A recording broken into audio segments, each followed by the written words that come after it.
Syarat utama menjadi negara superpower selain kekuatan pemimpin dan timnya yang kelas dunia, maka kekuatan ekonomi negara harus menjadikan Indonesia negara yang sangat kaya. Bukan hanya tumbuh 7% setahun, itu dagang doang bisa. Harus lebih dari itu, harus menjadi sangat kaya. Negara kaya bisa didapat kalau strategi ekonomi bernegaranya menjalankan prinsip kaya, yaitu untung sebesar-besarnya dengan modal sekecil-kecilnya yang mengerjakannya mudah, bisnisnya unik, dicapai dalam waktu cepat, dan membuat tembok agar kompetitor tidak bisa masuk. Itu pasti kaya aja kalau menjalankan hal seperti itu. Jadi Indonesia harus memiliki produk unggulan yang memiliki competitive advantage atau absolute advantage seperti prinsip kaya cepat tadi. Maka tidak lain tidak bukan adalah Indonesia harus masuk ke food industry. Bukan hanya menanam padi, menanam jagung, wortel atau duren, namun masuk juga hingga industri olahan makanan jadi makanan ready to eat seperti snack dan seluruh makanan kemasan dan olahan namun higienis dan sehat. Kemudian membangun industri berbasis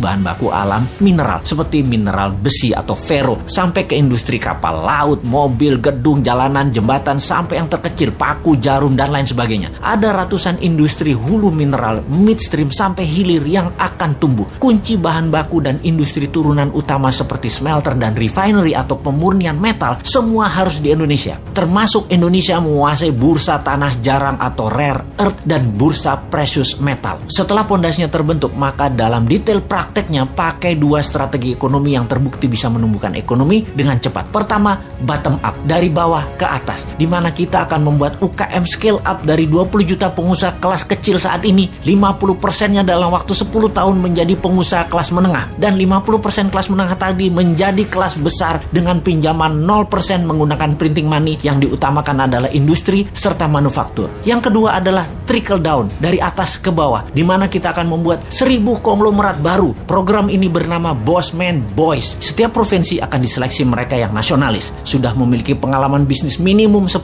tahun, sudah memiliki organisasi dan tim manajemen yang tangguh. Mereka rata-rata akan diberikan standby loan 5 triliun rupiah tanpa bunga yang harus dikembalikan dalam 7 tahun utuh. Seleksinya nasional berdasarkan prestasi, meritokrasi sistem. Yang terpenting karakternya adalah NKRI garis lurus, visioner, agresif, dan terukur. Oligarki mules nih kalau program ini dijalankan. Makanya jangan pilih Mardigu jadi presiden.